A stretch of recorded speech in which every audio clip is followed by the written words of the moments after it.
So hey guys, welcome to my YouTube channel. Guys, आज की इस वीडियो में हम बात करेंगे इंग्लिश में पास होने का ट्रिक, बिना पढ़े बिना याद किए केवल ट्रिक से।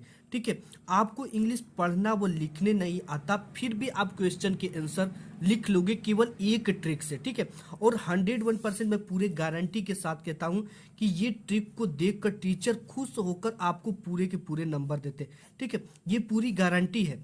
ये जो ट्रिक मैं बताऊंगा 100% गारंटी है, टीचर खुश होकर आपको पूरा नंबर देंगे और 100% गारंटी है कि आप पास हो जाओगे। ठीक है, तो इसके लिए मैंने यहाँ पे इंग्लिश का पेपर बोर्ड का ले लिया है और आपको क्या करना है, ठीक है, इसके लिए बोर्ड की कॉपी भी ले लिया और कैसे लिखना है क्वेश्चन के आंसर, चलिए मैं आपको लाइव प्रूफ सब कुछ करके दिखाऊंगा। यहाँ पे मैंने एक बोर्ड का पेपर ले लिया और यहाँ पे बोर्ड की कॉपी ले लिया है। ठीक है, अब देखो आपको कैसे सॉल्व करना। आपको जो भी क्वेश्चन बिल्कुल ना पता, सबसे पहले तो आपको इस तरह का अनसीन पैसेज सॉल्व करने के लिए आता है आपके बोर्ड के पेपर में, और देता है कि read the following passage carefully and answer the question given below.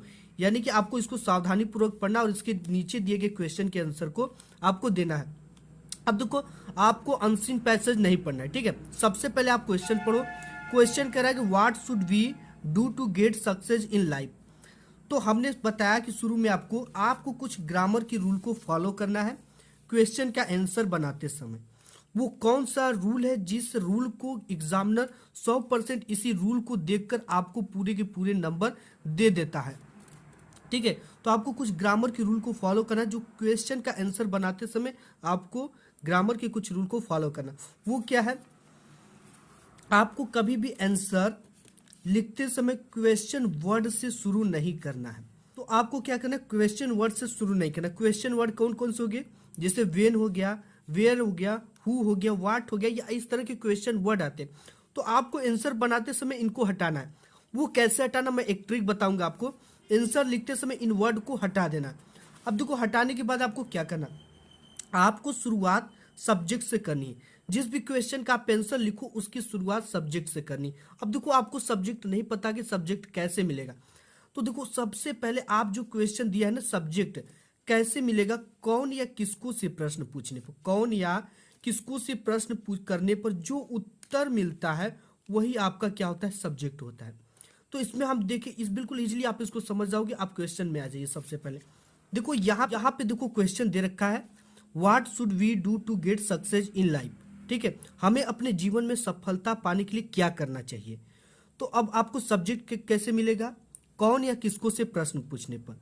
किसको जीवन में सफलता कैसे मिलेगा, हमें। ठीक है, किसको से हमने पूछा, कौन जीवन में सफलता पाएगा, हमें। ठीक है, यानी ये दे रखा है कि हमें जीवन में सफलता पाने के लिए क्या करना चाहिए। तो कौन से भी, कौन है जिसे जीवन में सफलता पाने के लिए क्या करना चाहिए, हमें। तो आपको ये मिल गया। अगर आपको सब्जेक्ट ऐसे नहीं मिलता तो यहाँ पे जो भी क्वेश्चन वर्ड होगा, ठीक है, जो भी क्वेश्चन वर्ड है उसके बाद सहायक क्रिया होती है, उसके जस्ट बाद यहाँ पे सब्जेक्ट लगा होता है। तो यहाँ से आपको उठाना है वी से। ठीक है, तो यहाँ से आपको क्या मिल गया, सब्जेक्ट। देखो, do to get success in life. अब देखो इसमें जो खोजना है ना, आपको कैसे खोजना है, यहाँ पे देख सकते हो सक्सेस इन लाइफ। ठीक है, तो आपको इसमें मेन वर्ड क्या मिल रहा है, सक्सेस। ठीक है, ये हाईलाइट चीज है, इसी को लेकर आपको इस पैसेज में खोजना है।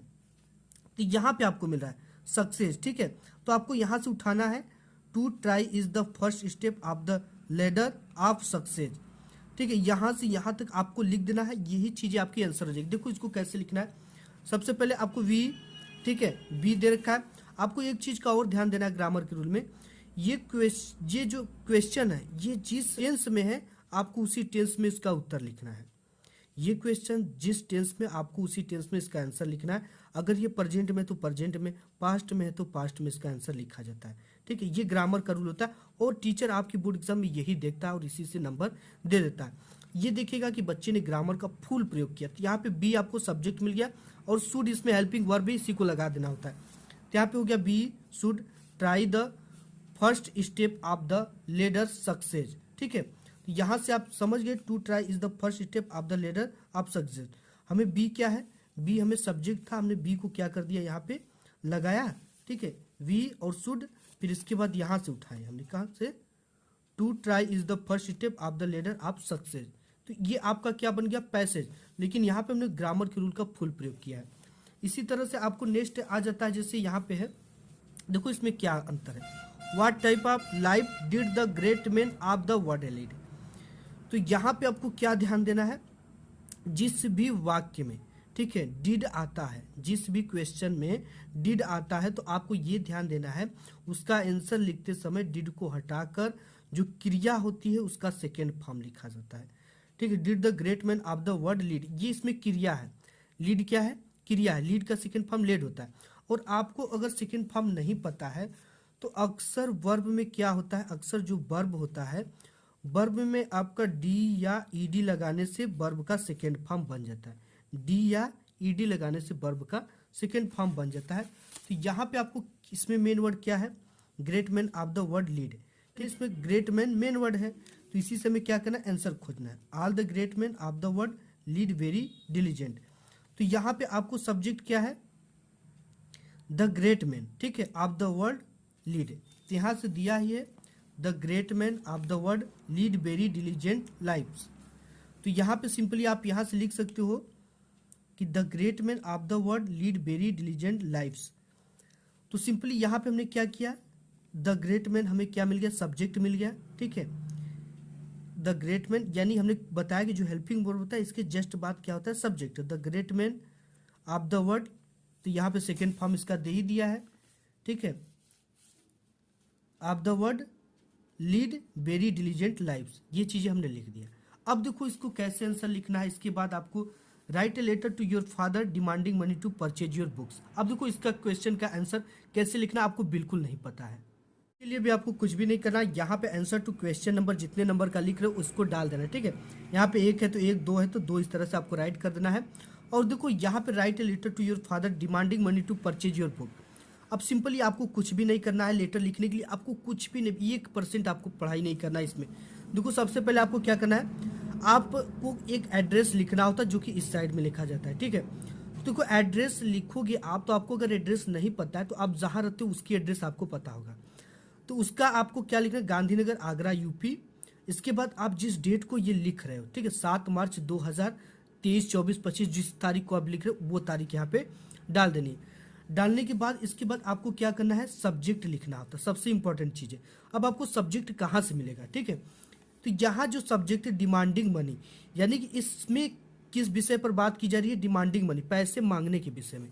तो यहाँ पे क्या करना है, सब्जेक्ट डालना है ब्लैक पेन से और यहाँ पे डिमांडिंग मनी लिख देना है, ठीक है। इसके बाद किसको बोल रहा है लिखने के लिए, यहाँ पे योर फादर, ठीक है, तो यहाँ पे जब भी योर आता है तो आप यहाँ पे माई लगा दोगे, योर को हटाकर क्या लगा दोगे, माई लगा दोगे, ठीक है।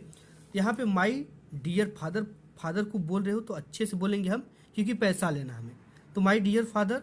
अब यहाँ पे क्या लिखना है, एक चीज़ आपको थोड़ी सी याद करना है, विथ मोस्ट रिस्पेक्टफुली, ठीक है, यहाँ पे या ये भी लिख सकते हैं या आई बेग टू से, मैं आपसे कहना चाहता हूँ, या विथ मोस्ट रिस्पेक्टफुली, मैं आपको विनम्र पूर्वक कहना चाहता हूँ, with most respectfully I would like to say, मैं आपसे कहना चाहता हूँ, आई नीड सम मनी, मुझे कुछ पैसों की ज़रूरत है, to purchase my new book. अब देखो यहाँ पे क्या मिल गया, टू लगाना है, टू परचेज, योर की जगह पे क्या लिखना है, माई न्यू बुक, ठीक है, न्यू बुक है तो बुक्स के लिए लेना है तो बुक्स लिखेंगे, न्यू बुक के लिए ले रहा है तो न्यू बुक लिख देंगे। यहाँ से है demanding money to purchase your book, यहाँ से आई नीड, मुझे ज़रूरत है, सम मनी, कुछ पैसों की, to purchase my new book, बिल्कुल सेम यही चीज़ें हैं, टू परचेज योर की जगह पे माई बुक, ये लिख दिया। अब इसके बाद आपको इस तरह से डैश डैश दिख रहा है, ठीक है। अब इस डैश डैश में आपको क्या लिखना है, सबसे पहले यहाँ पे आपको पैसेज एक देखने को मिलता है, आपको इसी पैसेज में से देखो क्या करना है, आपको जब भी उठाना है तो कहीं ना कहीं कामा से, जैसे यहाँ पे फुल स्टॉप लगा है तो फुल स्टॉप से आपको उठाकर और एक फुल स्टॉप तक या एक कामे तक लिखना है, जैसे यहाँ पे फुल स्टॉप लगा है और यहाँ पे एक लगा है, ठीक है, इस चीज़ को आपको उठाकर इस डैश डैश वाले में भर देना है। सिंपली भरने के बाद आपको क्या करना है, यहाँ पे therefore I request you to, इसलिए मैं आपसे अनुरोध करती हूँ, इतना लिखना है, I therefore I request you to, इसलिए मैं आपसे अनुरोध करता हूँ। फिर इसके बाद योर ओबेडियंटली, ठीक है, एक्स वाई जेड, या your loves X Y Z, यहाँ पे अपना नाम नहीं लिखना होता, सिंपली आप इस तरह से लिख लिए तो आपका बोर्ड एग्जाम में 101% आपको मार्क्स मिल जाएंगे, ठीक है। अब देखो इसके बाद 4 नंबर यहाँ से आपके क्लियर हो गए। नेक्स्ट टॉपिक देखते हैं। नेक्स्ट आपको आता है कि right an article on the importance of talking regular exercise in about 60 to 80 words. तो ये चीज़ें आती है, ठीक है। तो सबसे पहले आपको तो एक चीज़ें मिल जाती है कि ये है रेगुलर एक्सरसाइज पे, ठीक है। तो आपको इस तरह से सेक्शन बी डाल देना है और राइटिंग इस तरह से ऊपर डाल देना। इसके बाद यहाँ पे आंसर टू क्वेश्चन नंबर 2 है तो 2, 3 है तो 3, इस चीज़ को लिख देना। और यहाँ पे देखो एक हेडिंग डालना जाता है, the pollution problem in India. जैसे यहाँ पे दे रखा है क्या, रेगुलर एक्सरसाइज, ठीक है। तो आपको यहाँ से एक हेडिंग मिल जाएगा क्या डालने के लिए, रेगुलर एक्सरसाइज, ये चीज़ को आपने डाल दिया, रेगुलर एक्सरसाइज। इसके बाद है इंट्रोडक्शन, ठीक है। इंट्रोडक्शन यहाँ पे हेडिंग डालना है, इंट्रोडक्शन। अब देखो यहाँ से इंट्रोडक्शन आप हेडिंग डालिए, ठीक है। और इसकी टाइटल क्या है, यहाँ पे टेकिंग रेगुलर एक्सरसाइज, ठीक है। तो यहाँ पे आपको लिखना है taking the regular exercise, heading से ही देखो जो दिया है इसमें रेगुलर एक्सरसाइज, ठीक है। तो यहाँ पे लिखना है, यहाँ से टेकिंग रेगुलर एक्सरसाइज, तो यहाँ से शुरू करना है टेकिंग रेगुलर एक्सरसाइज, ठीक है। इसके बाद आप अपने शब्दों में जो जैसे माई हेल्थ गुड, जैसे आप अपने टूटी फूटी शब्दों में लिखिए, ठीक है। जो आपको आता है, जैसे इससे जिससे मेरा हेल्थ गुड रहता है, ठीक है। तो आप लिख दो कि माई हेल्थ इज गुड। इस तरह से अपने से बना कर लिखने के बाद एक लाइन केवल ऊपर का बनाने के बाद आपके बाद इसमें 2 से 3 पैसेज देते हैं आपके इंग्लिश में। फिर इस पैसेज को क्या कर देना है, यहाँ पे भर देना है, ठीक है।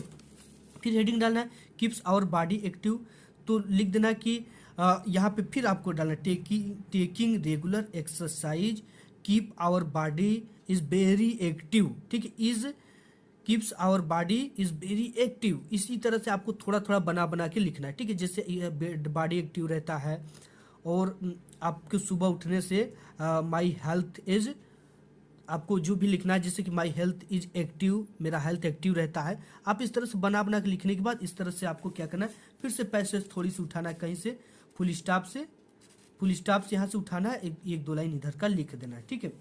101%। इसके बाद आपको सभी हेडिंग डालना है, जो भी हेडिंग दिया है इसमें सभी हेडिंग इस तरह से डालना, लास्ट में कंक्लूजन तक लिखना है। इसी तरह से अपने से थोड़ा थोड़ा बना बना कर लिख देना है, ठीक है।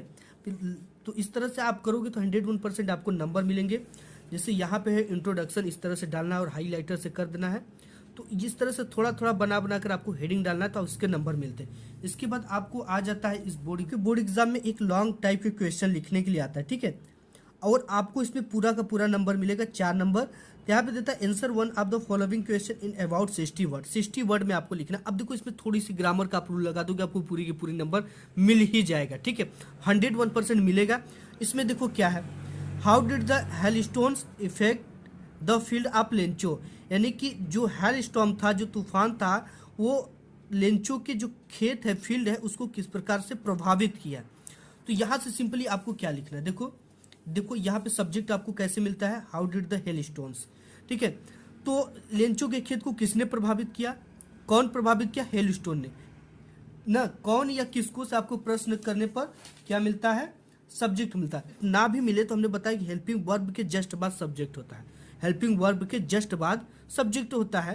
तो यहाँ से आपको क्या करना, सब्जेक्ट मिल गया द हेल स्टोन्स, ठीक है। अब देखो ये टेंस कौन सा है, प्रेजेंट, ये पास्ट है, ठीक है। तो पास्ट में जब भी डिड लगा होता है तो हमने बताया डिड को हटाकर, और जो इसमें वर्ब होता है यानी क्रिया होता है, ये सब्जेक्ट के जस्ट बाद होता है।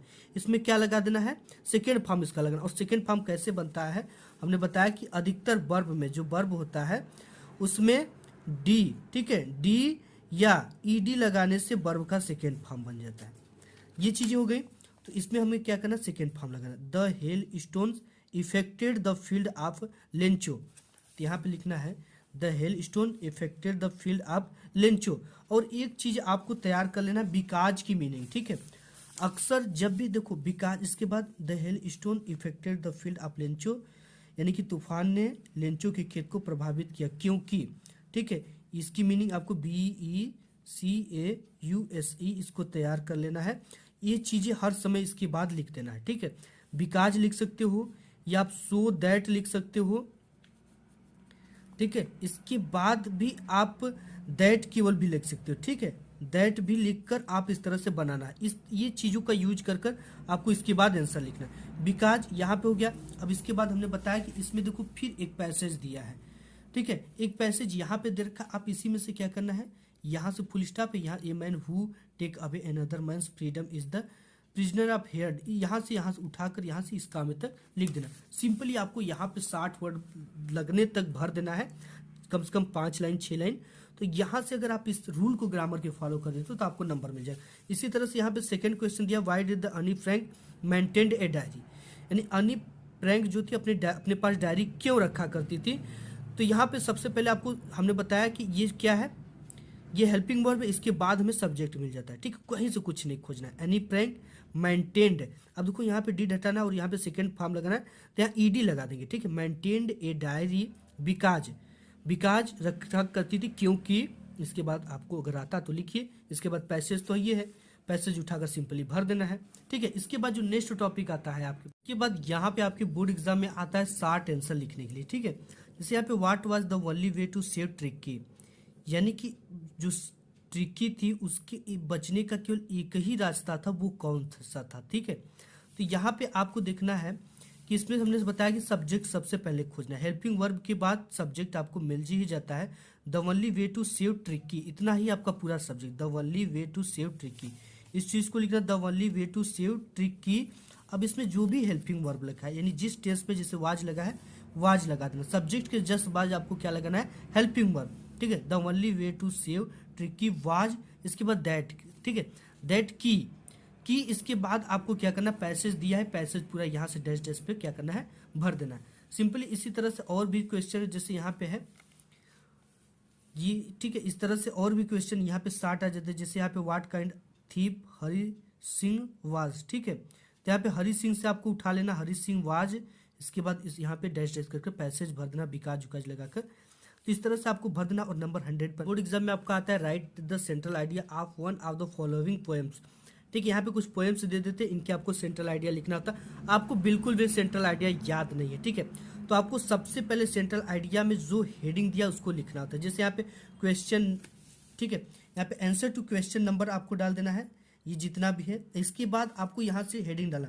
फायर एंड आइस, ये कहाँ से मिलेगा आपको, क्वेश्चन पेपर से फायर एंड आइस का आप लिख रहे तो, ठीक है। तो फायर एंड आइस आपको क्या करना है, सबसे पहले जो भी सेंट्रल आइडिया लिख रहे हो उसकी एक हेडिंग ऊपर डाल देनी। यहाँ पे हमने फायर एंड आइस लिख दिया। अब देखो यहाँ पे सेंट्रल आइडिया हेडिंग डालनी है, और सेंट्रल आइडिया आपको लिखने नहीं आता, आपको पता भी नहीं है सेंट्रल आइडिया, ठीक है।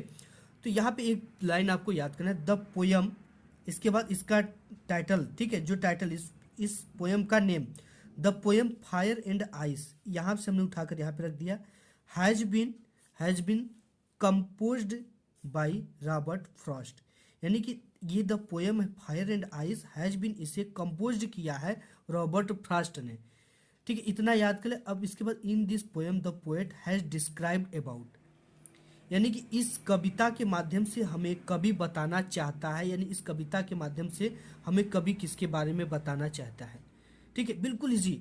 इसके बाद यही चीज है बस, the poem Fire and Ice has been composed by Robert Frost, ठीक है, यानी कि ये चीजें तो यहाँ से मिल गई, और इसके बाद हैज बीन कंपोज्ड बाई, इसके लेखक का आपको नाम तैयार करना है, ठीक है, ये जो रॉबर्ट फ्रॉस्ट इसके लेखक, आपको इसको तैयार रखना है। अगर नहीं आता तो इसको ब्लू पेन से लिखना, ब्लैक से नहीं लिखना, किस लिए कि इसलिए कि ये हाईलाइटेड हो जाता है ब्लैक से। तो यहाँ पे द पोयम, यहाँ से मिल गया Fire and Ice has been composed, ठीक है, हैज बीन कंपोज्ड, इसके बाद बाई रॉबर्ट फ्रॉस्ट, इसके लेखक का आपको नाम तैयार करना है। इसके बाद in this poem the poet has describe about, इस कविता के माध्यम से हमें कवि इसके बारे में बताना चाहता है। इसके बाद आपको पैसेज उठानी है एक बेहतरीन सी, और यहाँ से लेकर यहाँ तक पूरी की पूरी भर देनी है, ठीक है।